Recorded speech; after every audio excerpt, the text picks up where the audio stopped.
Guerreiros e guerreiras, tudo bem com vocês? Eu espero muito que sim, gente. Para quem não me conhece, meu nome é Josiane Azevedo, eu sou criadora aqui do canal Vida na Prática e hoje eu vim falar com vocês um pouquinho sobre educação infantil. Fiz todo um cenário aqui para vocês, organizei tudinho com alguns livros e vou falar um pouquinho para vocês sobre a minha educação infantil e como eu estou usando, aplicando isso na educação do meu filho também. Então, gente, como eu já disse no outro vídeo, eu tenho 29 anos e eu sou formada em administração. Só que hoje eu ainda tenho muitas limitações em relação a vários aspectos dentro da língua portuguesa, raciocínio lógico, enfim, muitas dificuldades em compreensão de texto devido à minha educação anterior, né? O começo, a base de tudo. Por que eu falo isso? Nós estamos enfrentando essa pandemia, né? Aí mais a gente já tá entrando para quase 30 dias em casa, né? Os comércios vão abrir dia 17 aqui na minha cidade, então meu filho tá sem aula desde o dia 16. Então, assim, gente, o que eu faço para, nessa quarentena, estimular os estudos, fazer com que ele estude, né? Que eu acho muito importante isso, que eu não tive na minha infância. Não devido, assim, eu não jogo, não atribuo isso em relação meus pais não estavam ali para me ajudar, enfim, mas em relação mesmo ao desempenho escolar, porque a gente sabe que hoje a educação ela não é mais como era antes, né? Antigamente uma pessoa ela começava a estudar, né? Muitos anos atrás, e na terceira, quarta série ela sabia ler, escrever, ela tipo, tinha uma desenvoltura muito grande. Hoje a gente vê que as nossas crianças na terceira série, na quarta série, mal sabem escrever os nomes, né? Então, assim, eu quero falar um pouquinho sobre isso, porque eu tenho 30 anos e tenho muitas limitações. Eu lembro que eu comecei a estudar já com 7 para 8 anos, então, assim, não foi do comecinho, assim, né? Tem gente que começa... Hoje em dia as crianças com 5 para 6 anos já tá na escola, fora que vão para creches, né? E as creches, elas ajudam muito também no aprendizado. Eu falo isso devido ao Gustavo, porque coloquei o Gustavo desde pequenininho, com 1 ano e 3 meses na creche, isso desenvolveu muito. Só que também vai muito de criança, né? Eu falo isso porque eu era muito preguiçosa, né? E hoje eu enfrento muitas dificuldades depois de adulta, né? Depois de formada, agora estudando para concurso, eu enfrento muitas dificuldades também. Então, assim, quando eu fiz a primeira série em Ariquemes, né? Na cidade de Rondônia, na minha cidade, e a segunda série eu reprovei por faltas. Eu faltava demais, a minha mãe ia trabalhar, eu inventava que ia para a escola e não ia, eu fingia de conta que estava doente, então era de mim mesmo, não gostar de estudar. E na escola eu não prestava muita atenção, sabe? Eu era uma criança muito dispersa. Então eu passei, gente, na primeira série, na realidade, nem conto hoje em dia, né? Eu começo a contar mesmo é a segunda. Eu passei na primeira série, na segunda, na terceira e na quarta sem saber nada. Sabe o que é nada? Assim, passei. Acho que os professores, eu não sei, gente, porque eu acho assim, se a criança não entende, não sabe aquele conteúdo, ela tem que ser reprovada. Ela tem que passar pela matéria novamente, pelo semestre novamente, pelo aquele ano, para que ela desenvolva. E eu não, eu ia só passando de série. Então, quando eu cheguei na quarta série, já tinha assim muitos conteúdos, porque eles já colocam ciência, geografia, história, artes, inglês, e eu ficava muito perdida, porque até na terceira série é menos matéria, né? Na minha época, né? Era menos matéria. Aí, ó, menos. Acabei de errar uma parte de ortografia, tá vendo?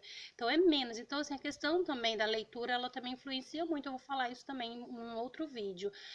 E eu errava muito também nas minhas escritas, errava muito na minha dicção, na minha fala, né? Porque quando você lê bastante, você escreve e fala bem, né? Então, isso é uma questão também de hábito. Enfim, voltando, eu na quarta série eu sofri muito quando eu vi aquela mudança de professores dentro da sala de aula e eu aprendi a escrever o meu nome mesmo na quarta série, gente. Sem brincadeira nenhuma. Eu fui até a secretaria assinar um papel e assinei o meu nome sem acento. O meu nome Cândido e Félix, né? Hoje eu tirei o Félix e eu uso Sampaio de casamento. Mas na época eu assinei o meu nome, Josiane Azevedo Cândido Félix, sem acento nenhum. Aí a menina da secretaria falou: olha, você tem que colocar o acento no seu nome, porque lá na frente, né, quando você crescer e ficar adulta, se você não colocar, vai dar muito problema na sua documentação e tal. Foi aí que eu aprendi que meu nome tinha acento. Então, assim, eu cresci e vi que a minha educação não foi uma educação também tão eficaz, né? E em casa eu não era muito de fazer atividade física, né? Atividade escolar, né? As atividades que a professora passava. Minha mãe não pegava muito no meu pé, porque ela trabalhava demais, né? Um trabalho pesado. Então, assim, ela também não teve uma base escolar boa. Então, assim, foi criada todos os filhos só com mãe mesmo, né? Sem a participação do pai. E tudo isso influencia muito, sabe, gente? Então hoje, na época, né, depois que eu passei da adolescência, da infância, fui para adolescência, sempre falo muito errado, as pessoas me corrigiam. No começo eu ficava com raiva, né, das correções, mas depois eu via que era uma correção que estava me ajudando. Na minha adolescência também, eu passei muita dificuldade, só que eu achava assim, na minha cabeça, eu nunca ia conseguir passar de ano, porque eu me sentia burra, sabe? Aí eu nunca vou conseguir passar de ano. E eu passei do fundamental para o médio, do médio eu passei com 19 anos, eu tinha na época que eu terminei o meu médio, depois de 2 anos que eu terminei o médio, aí eu fiz um vestibular de administração e para administração e cursei a faculdade de administração.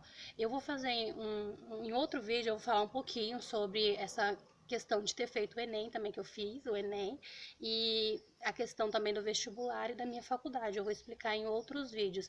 Mas para resumir esse vídeo, eu passei por todos os processos do ensino e hoje eu vejo que eu ainda tenho dificuldade. Por que eu vejo que eu tenho dificuldade? Porque eu estou ensinando meu filho as matérias da terceira série e às vezes eu fico pensando assim, ai, como será essa?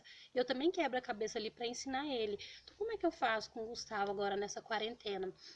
As professoras mandaram os livros do terceiro ano agora, os livros de 2020, e eu estou ajudando ele a responder os livros em casa. Todos os dias eu passo uma leitura para ele, eu também passo caligrafia todos os dias, ele faz uma página de caligrafia inteira.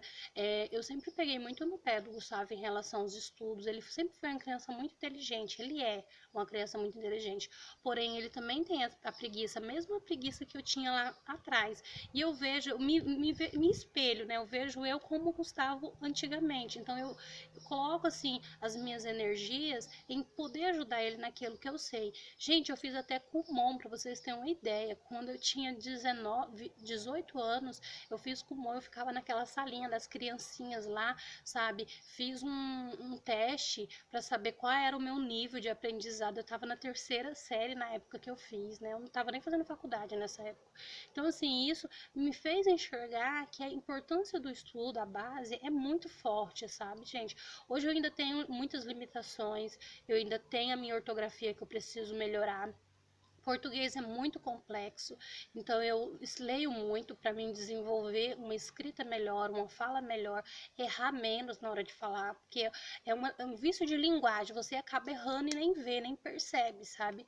Isso. E isso faz com que as pessoas também percam muitas oportunidades. Gente, eu sempre tive muito medo de enfrentar uma entrevista de emprego devido aos textos, às redações, aos testes, que eu sempre me sentia assim, eu não vou conseguir, eu vou errar, não vai dar certo, entendeu? Então, assim, é importante a base, é importante estudar junto com seu filho e mostrar para ele que ele pode conseguir, que ele pode passar pelas barreiras da dificuldade em relação ao aprendizado. Quando o Gustavo fala, eu sou burra, eu não consigo. Não, você não é burro, você é muito inteligente, você só não está prestando atenção.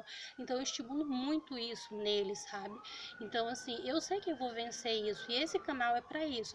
É para deixar registrado toda a minha evolução eu sinto que eu já evolui muito, sabe? Eu tinha medo de conversar perto das minhas amigas e errar e ser chacoteada, sabe? Nos grupos. Então, assim, hoje eu me esforço muito em relação a estudo, porque eu sei que o estudo vai mudar o meu futuro, vai mudar assim, a minha profissão, vai dar aquilo que eu quero. Então é isso, gente. Esse vídeo foi para falar um pouquinho sobre a educação, sobre estudar, sobre ler, sobre aprender, sobre pesquisar, sobre se atualizar sempre, sabe? Não é só você ficar nas redes sociais passando foto de perfis, buscando conteúdos que não vão agregar valores à sua vida. É você buscar conteúdos que vai fazer a diferença na sua vida, porque quem escreve a sua história é você. E quando eu aprendi que quem escreve a minha história todos os dias sou eu comecei a desenvolver todos os dias um pouquinho, mas assim, é devagarzinho. Eu não estou extrapolando, eu quero rápido, não. Todo dia eu faço um pouquinho.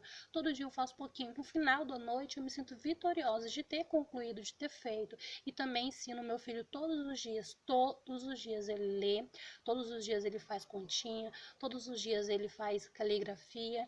E é uma rotina, já virou uma rotina aqui em casa. Hora de fazer atividade, aí ele vai buscar.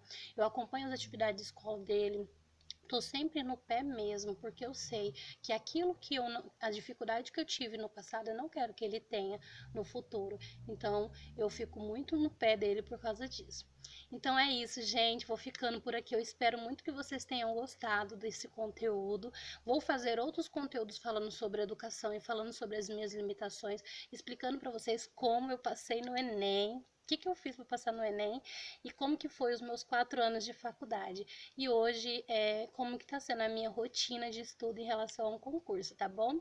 Muito obrigada para você que chegou até o finalzinho desse vídeo. Gratidão imensa para quem está assistindo, para quem se inscreveu, para você que acabou de se inscrever. Muito obrigada mesmo. Um forte beijo. Fica todo mundo com Deus e até o próximo vídeo. Tchau!